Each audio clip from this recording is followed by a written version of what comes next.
الأنبياء والمرسلين أما بعد فأعوذ بالله من الشيطان الرجيم بسم الله الرحمن الرحيم واعبدوا الله ولا تشركوا به شيئا وبالوالدين إحسانا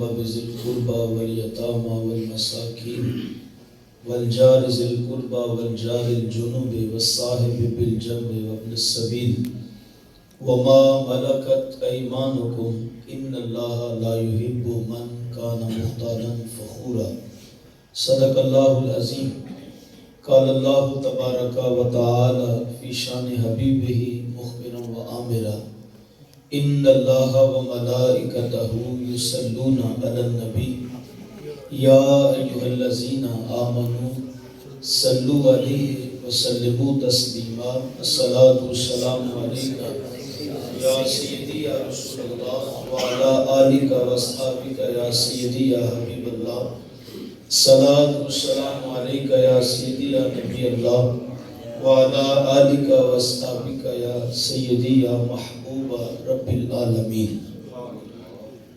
تمام حمد و ثنا تعریف و توصیف اللہ تعالی جل مجدہ الکریم کی ذات بابرکات کے لیے جو خالق کائنات بھی ہے اور مالک شش جہات بھی. اللہ جل وعلا کی حمد و ثنا کے بعد حضور نبی اکرم شفیع امم رسول محتشم اللہ کے پیارے امت کے سہارے رب کے محبوب دانائے وجوب مال کے رقاب امم فخر عرب و عجم حضور ختم المرتبت احمد مجتبیٰ جناب حضرت محمد مصطفیٰ صلی اللہ علیہ وسلم کے حضور ناز میں اپنی نیازمندیوں کا خراج پیش کرنے کے بعد عزتوں کی مسندوں پہ تشریف فرما حضرات علماء کرام اور قابل صد احترام حاضرین و سامعین السلام علیکم ورحمۃ اللہ وبرکاتہ. آج کی منعقدہ یہ مجلس جو کہ درس قرآن کے نام سے انعقاد پذیر ہے، آپ کے ساتھ ساتھ مجھے بھی حاضری کا شرف نصیب ہو رہا ہے. خالق کائنات کی بارگاہ میں دعا گو ہوں اللہ پاک میرا آپ سب کا یہاں پہ جمع ہونا اپنی بارگاہ میں قبول فرما کر ہمارے لیے اس مجلس کو ذریعہ نجات بنا دے. آپ کے سامنے قرآن مجید فرقان حمید 5ویں پارہ سے ایک آیا تلاوت کرنے کی سعادت نصیب ہوئی ہے. اسی کے ضمن میں چند گزارشات آپ کے گوشگزار کر دینے کے بعد میں اور آپ دعا کی جانب بڑھیں گے. اس دعا کے ساتھ اپنی گفتگو کا آغاز کر رہا ہوں. اللہ پاک میری زبان پر کلمت الحق جاری فرمائے. حق سن کر سمجھ کر اس کو ماننے کی بھی توفیق عطا فرمائے اور اس میں سے جو قابل عمل باتیں ہوں اللہ ہم سب کو اس پہ توفیقات عمل بھی نصیب فرمائے. ارشاد ہوتا ہے وَاعْبُدُوا اللَّهَ اور اللہ کی عبادت کرو وَلَا تُشْرِكُوا بِهِ شَيْئًا اور اس کے ساتھ کسی بھی چیز کو شریک نہ بناؤ. وہ ہمارا خالق ہے، مالک ہے، رازق ہے، پالنہار ہے. اس کا حق بنتا ہے کہ ہم اس کے سامنے اپنی پیشانی کو جھکائیں، اس کی عبادت کریں. وہ پنجابی کا ایک قول ہے جس کا کھانا اسی کا گانا. تو کہا کہ میں تمہارا خالق ہوں، تمہارا مالک ہوں، رازق ہوں، تو میرا حق بنتا ہے کہ تم میری عبادت کرو. تو کہا وَاعْبُدُوا اللَّهَ اور اللہ کی عبادت کرو وَلَا تُشْرِكُوا بِهِ شَيْئًا اور اس کے ساتھ کسی بھی چیز کو تم شریک نہ ٹھہراؤ. یاد رکھیے گا شرک ایک ایسا گناہ ہے کہ جو قابل معافی نہیں ہے.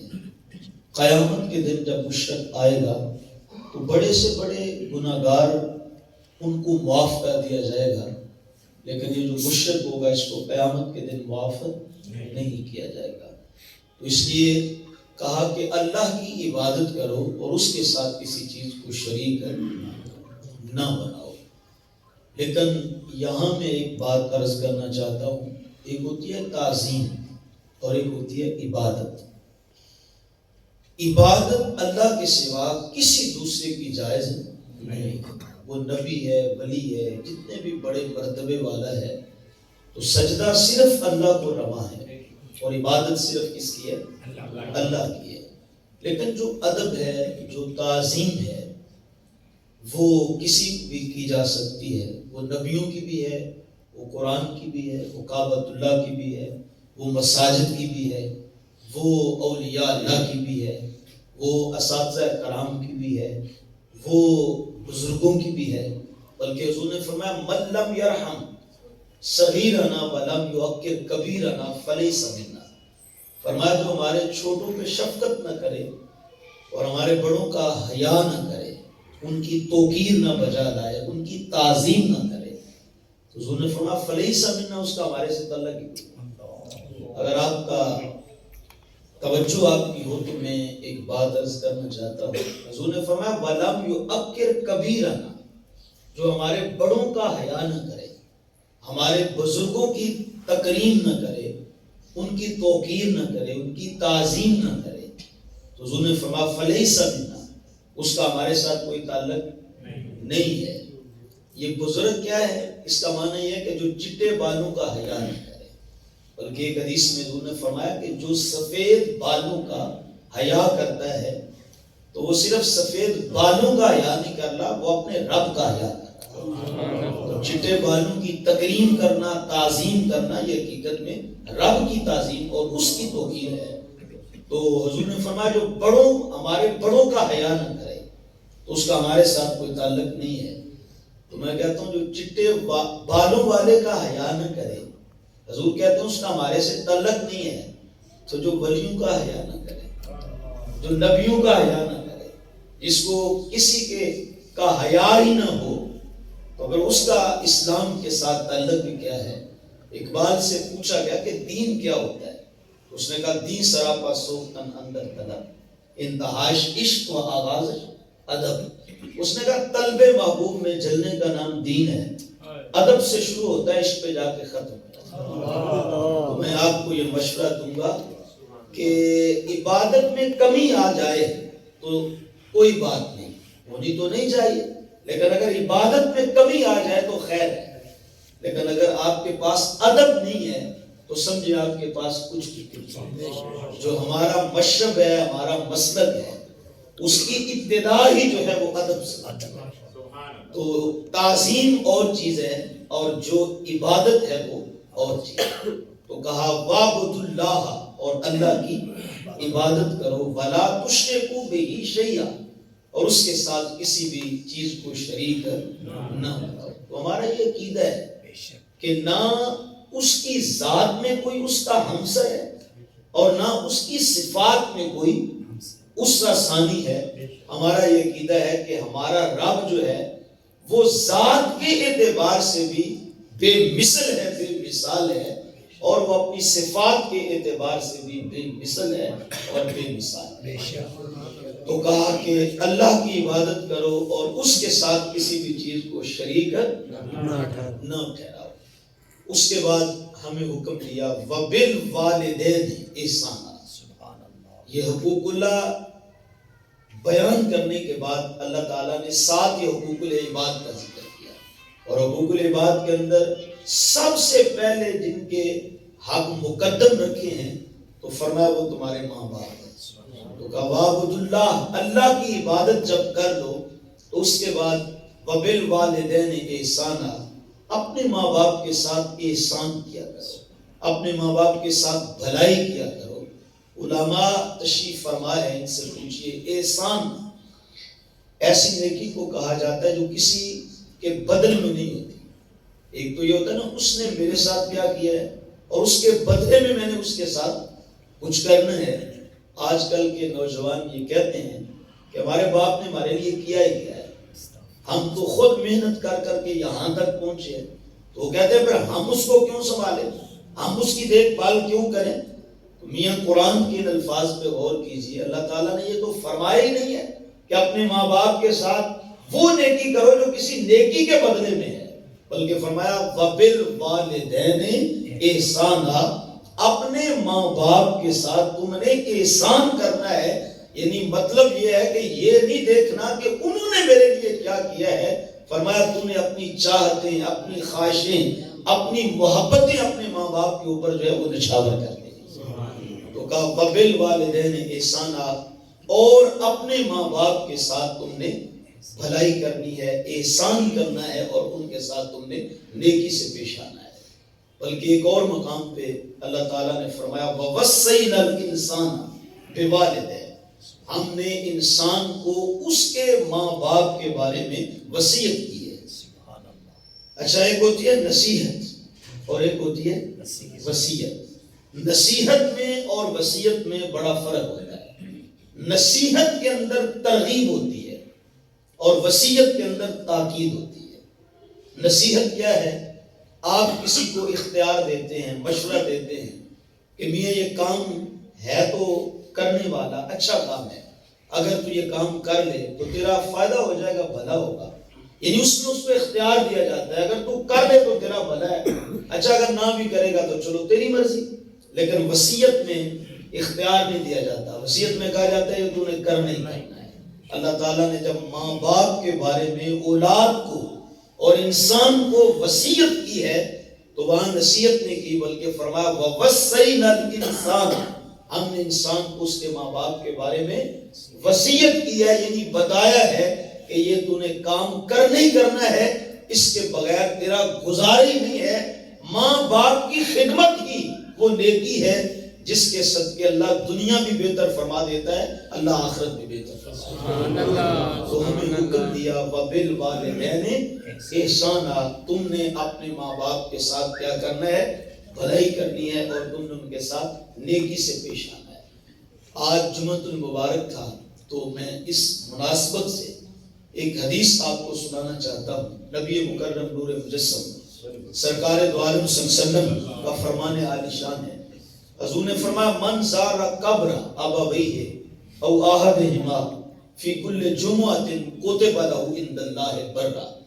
حضور نے فرمایا جو بیٹا ہر جمعے والے دن جا کے اپنے ماں باپ کی قبروں کی زیارت کرتا ہے، اور یہاں صرف زارہ کے الفاظ ہے، کوئی پڑھنا پڑھانا یہاں پہ شرط نہیں ہے، اور اس میں دوسری رائے بھی نہیں ہے۔ میں کہا کرتا ہوں اگر بیٹا باپ کی قبر پہ قرآن پڑھے گا تو قرآن کے نور سے باپ کی قبر روشن ہو جائے گی۔ اگر بیٹا ماں کی لاحد پہ کھڑے ہو کے سورہ یاسین پڑھے گا تو سورہ یاسین کی تلاوت سے ماں کی روح آسودہ ہو جائے گی۔ لیکن اتنا ہمارے پاس وقت کہاں کہ ہم اپنے ماں باپ کے انتقال اور ان کے فوت ہونے کے بعد ان کی قبروں پہ جا سکیں اور ان کے لیے کچھ پڑھ سکیں، ان کے لیے مغفرت کی دعا کر سکیں۔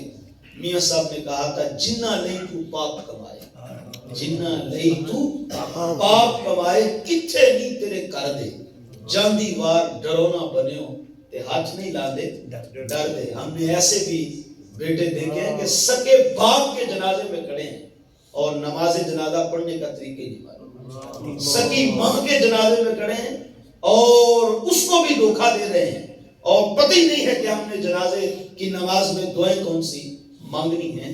حضرات گرامی قدر، لیکن حدیث میں الفاظ یہ ہے من زارا قبر ابویہ، جو کوئی اپنے ماں باپ کی قبروں کی زیارت کرتا ہے۔ اچھا یہاں ایک اور بات یاد آئی، یہ شرط نہیں لگائی حضور نے کہ تمہارا باپ محدث ہو، تمہارا باپ مفسر قرآن ہو، تمہارا باپ بہت بڑا عابد ہو، شب زندہ دار ہو، تہجد گزار ہو، اور تمہاری ماں بہت زیادہ عابدہ ہو، صالحہ ہو، مومنہ ہو، متقیہ ہو۔ یہ شرط نہیں لگائی، بلکہ فرمایا من زارا قبر ابویہ، تمہارے ماں باپ گناہگار سے گناہگار ہی کیوں نہ ہوں جو ان کی قبروں کی زیارت کرے۔ تو میں سوچنے لگا اگر ماں باپ کی قبروں کی زیارت جائز ہے اور میرے رسول نے ماں باپ کی قبروں کو دیکھنے کو زارہ کے الفاظ سے تعبیر کیا ہے، او میاں تیرے میرے ماں باپ کی قبروں کی زیارت جائز ہے تو سید علی اجمیری کے مزار کی زیارت کیسے؟ فرید الدین گنج شکر کے دربار پرانوار کی زیارت کیسے منع ہو گئی ہے؟ گنبد خضرا کو دیکھنا کیسے ناجائز ہو گیا ہے؟ اللہ اکبر. تو حضور نے فرمایا من زارا قبر ابویہ او احدہما فی کل جمعۃ، فرمایا دونوں کا انتقال ہو گیا تو دونوں کی قبروں کی زیارت. او احدہما یا ان میں سے کسی ایک کا انتقال ہوا، والدہ فوت ہو گئی یا والد فوت ہو گیا، تو فرمایا جو جمعے والے دن جا کے ان کی قبروں کی وہ جو مٹی کی ڈھیری ہوتی ہے ان کی زیارت کر کے چلا آیا، ملا گیا، تو فرمایا کوتب لہ عند اللہ برا، اللہ کے ہاں لکھ دیا جاتا ہے کہ یہ بندہ بدبخت نہیں رہا، ماں باپ کی قبروں کی زیارت کرنے والا یہ خوش بخت ہو گیا، یہ بد نصیب نہیں رہا، یہ خوش نصیب ہو گیا ہے. میں اس حدیث کے تناظر میں آپ کو یہ میسج دینا چاہتا ہوں، کیا سمجھو گے ماں باپ کی عظمت کو، کیا سمجھو گے ماں باپ کے مقام کو، کیا سمجھو گے ماں باپ کی رفعتوں اور بلندیوں کو؟ یہ وہ ہستیاں ہیں میاں جن کی قبروں کی زیارت خدا کا قرب دے رہی ہے، ان کی خدمت تمہیں خدا کے کتنا نیڑے کر. اس لیے کبھی بھی ان کو بوجھ نہ سمجھنا، کبھی بھی یہ نہ کہنا کہ لو جی شادی ہو گئی ہے، بیاہ ہو گیا ہے، بیوی ہے، بچے ہیں، کس کس کی ضرورت پوری کریں؟ بیوی بچے کی ضرورت پوری کریں یا والدین کے بڑھاپے کے اندر دوائی دارو کا ہم جو ہے وہ انتظام کریں، ان کی ضروریات کو پورا کریں؟ میں کہا کرتا ہوں ماں باپ پہ بے دریغ خرچ کیا کرو، یہ ان کے اوپر ایک ایک روپیہ خرچ کیا ہوا ایسی انویسٹمنٹ ہے. خدا کی قسم تم جو خرچ کرتے جاؤ گے اللہ تبارک و تعالیٰ عطاؤں کے دریا بہاتا ہے. وہ میاں جن کی قبروں کی زیارت خدا کے نیڑے کر دیتی ہے، ان کے لباس کا انتظام کرو گے، ان کی خوراک کا انتظام کرو گے، ان کی دوائی کا انتظام کرو گے، تو بتاؤ اللہ کی رحمتوں کے کتنے حقدار بن سکتے. تو کہا وبالوالدین احسانا، اپنے ماں باپ کے ساتھ تم نے کیا کرنا ہے؟ نیکی کرنی ہے، ان کے ساتھ بھلائی کرنی ہے اور ان کے ساتھ احسان ان پہ کرنا ہے. اس کے بعد فرمایا وَبِذِي الْقُرْبَى، اور جو تمہارے قریبی رشتہ دار ہیں، اس میں بھائی ہے، بہن ہے، ننیال ہیں، ددیال ہیں، تو فرمایا جو قریبی رشتہ دار ہیں اپنی خوشیوں میں ان کو شامل کیا کرو، ان کی خوشیوں میں جا کے شامل ہوا کرو، ان کے ساتھ بھلائی کیا کرو، ان کے لیے آسانیاں پیدا کیا کرو. یہ نہیں ہے کہ ساری زندگی اس پہ گزار دو کہ میں اگر امیر ہو گیا تو میں باقیوں کو نیچا دکھاؤں گا. نہیں، فرمایا وَبِذِي الْقُرْبَى، اگر اللہ نے آپ کو دیا ہے تو آپ اپنے رشتہ داروں کو اپنے ساتھ ملائیے، ان کے ساتھ بھلائی کیجیے اور ان کے ساتھ نیکی کیجیے اور ان کے ساتھ محبتیں جو ہے وہ کیا کرو. لیکن آج میں اور آپ جس زمانے میں جی رہے ہیں، آج تو حال یہ ہے کہ اتنے جو تقدس مآب رشتے ہوتے ہیں ہمیں ان کی پرواہ نہیں. ہم چھوٹی سی بات ہوتی ہے اور اس پہ رشتہ قطع کر دیتے ہیں، رشتہ توڑ دیتے ہیں. ایک مرلے کی خاطر ایک بھائی بھائی کا گلا کاٹتا ہے، ایک دنیا کا تھوڑا سا مفاد ہوتا ہے اور اس کی خاطر سگا بھائی اپنی بہن کو کہہ دیتا ہے خبردار میرے لیے تیرے دروازے بند ہو گئے. اللہ اکبر. تو میرے حضور کا ایک فرمان سنیے گا. حضور نے فرمایا جو رشتوں کو قطع کرنے والا ہے، رشتوں کو توڑنے والا ہے، حضور نے فرمایا وہ قیامت کے دن جنت کی خوشبو بھی نہیں سونگا. اور حضور نے فرمایا جنت کی خوشبو تو 500 سال کی مسافت سے آنے لگ جائے گی، لیکن جو رشتوں کو قطع کرنے والا ہے، توڑنے والا ہے، وہ قیامت کے دن جنت کی خوشبو بھی نہیں سونگ پائے گا. اور حضور نے فرمایا اگر تم چاہتے ہو کہ تمہاری عمر میں برکت آئے، اگر تم چاہتے ہو تمہارے رزق میں برکت آئے، تو میرے محبوب نے فرمایا پھر رشتوں کو توڑا نہ کرو بلکہ رشتوں کو جوڑا کرو. یہ دیکھو نا آج بساؤ کا کس لیے بندہ رشتہ توڑ دیتا ہے؟ لو جی زیادہ کنبہ ہوگا، زیادہ خاندان ہوگا، زیادہ رشتہ داری ہوگی تو پھر وہ روزانہ نہیں آئے ہوں گے مہمان بن کے، تو پھر تو ہمارا اناج کم ہو جائے گا، ہمارا رزق کم ہو جائے گا. میں ایک ایسے شخص کو بھی جانتا ہوں معذرت کے ساتھ، میرا ملنے والا ہے، تو اپنے بچے کے لیے رشتہ ڈھونڈ رہا تھا. تو خیر کافی جب اس نے تلاش کی تو بڑی کوشش کی تو رشتہ نہیں مل رہا تھا، تو میں نے ایک دن، مجھے وہ کہتا رہتا تھا، تو میں نے ایک دن پوچھا وجہ کیا ہے، آپ کو کیوں رشتہ نہیں مل رہا؟ اتنے سال ہو گئے، تو بچہ جوان ہو رہا ہے، تو عمر زیادہ ہو رہی ہے، تو آپ اس کا کسی بھی جگہ کوئی اچھا رشتہ آتا ہے تو آپ کر دیں، وجہ کیا ہے، کیا بات آڑے آتی ہے؟ تو ذرا سنیے گا اس کا جواب۔ اس نے کہا جی میں وہ رشتہ جو ہے وہ تلاش کر رہا ہوں کہ اکیلی لڑکی ہو، نہ اس کا بھائی ہو، نہ اس کی کوئی اور بہن ہو۔ ایک اچھا رشتہ تھا، میں نے اس کو بتایا، وہ کہنے لگا بہنیں کتنی ہیں؟ میں نے کہا 2 ہیں۔ تو اس نے کہا نہیں جی میں وہ رشتہ نہیں کروں گا۔ تو میں نے کہا وجہ کیا؟ کہا لو جی پھر ہمارا جو بیٹا ہے وہ تو ان کی شادیوں پہ خرچ کرنے کے لیے رہ جائے گا، تو وہ اپنا تو کچھ بنا ہی نہیں سکے گا، تو معذرت کے ساتھ ہم رشتہ بھی وہاں اس گھر میں کرتے ہیں جہاں افراد کم ہو۔ لیکن آپ کو کیا خبر کہ مشکل وقت میں اگر کام آتے ہیں تو رشتے ہی کام آتے ہیں، وہاں پیسہ کام نہیں آتا، وہاں رشتے کام آتے ہیں۔ تو خیر عرض کرنا چاہ رہا ہوں، تو آج ہم تھوڑا سا مفاد ہوتا ہے اس کی خاطر رشتے داری کو توڑ دیتے ہیں۔ وہ ایک مفکر نے کہا تھا ایک زمانہ وہ بھی تھا کہ جب لوگ رشتوں کو سنبھالا کرتے تھے اور چیزوں کو استعمال کیا کرتے تھے، لیکن آج وہ زمانہ آ گیا کہ آج چیزوں کو سنبھالا جاتا ہے اور رشتوں کو استعمال کیا جاتا ہے۔ تو میں آپ کو مشورہ دینا چاہوں گا، کبھی بھی کسی دنیاوی مفاد کی خاطر اپنے رشتے کو توڑ نہ بیٹھنا۔ یقین جانیے یہ ڈھلتا پرچھاواں ہے یاد دولت، آج میرے پاس ہے، کل کو حضرت کے پاس ہوگی، کل کو ان کے پاس بھی نہیں رہے گی، کل کو کسی اور کے پاس چلی جائے گی۔ تو یہ بات ذہن میں رہے، کبھی بھی دنیاوی لالچ میں آ کے دولت کی خاطر اپنے رشتے کو کہیں توڑ نہ دینا۔ تو ہم کہتے ہیں کہ رشتہ داری کم ہوگی تو ہمارا بینک بیلنس بنے گا، فائدہ ہوگا، لیکن میرے رسول کا فرمان ہے، حضور نے فرمایا صلی اللہ علیہ وسلم، حضور نے فرمایا جو صلہ رحمی کرنے والا ہے، رشتوں کو جوڑنے والا ہوتا ہے، اللہ اس کی عمر میں بھی برکت ڈال دیتا ہے، اللہ اس کے رزق میں بھی برکت ڈال دیتا ہے۔ یہ ہماری سوچ ہے کہ رزق کم ہو جائے گا، رزق کم نہیں ہوتا، رزق جو ہے وہ بڑھ جاتا ہے۔ تو کہا وَبِذِلْ قُرْبَى، جو تمہارے قریبی رشتہ دار ہیں ان کے ساتھ بھلائی کیا کرو اور ان کے ساتھ بھی نیکی سے پیش آیا کرو۔ اس کے بعد فرمایا وَالْيَتَامَى وَالْمَسَاكِينَ، جو یتیما ہیں، مساکین ہیں، فرمایا ان پہ بھی اپنی محبتیں نچھاور کیا کرو اور یتیموں سے پیار کیا کرو، یتیموں سے شفقت ان پہ کیا کرو۔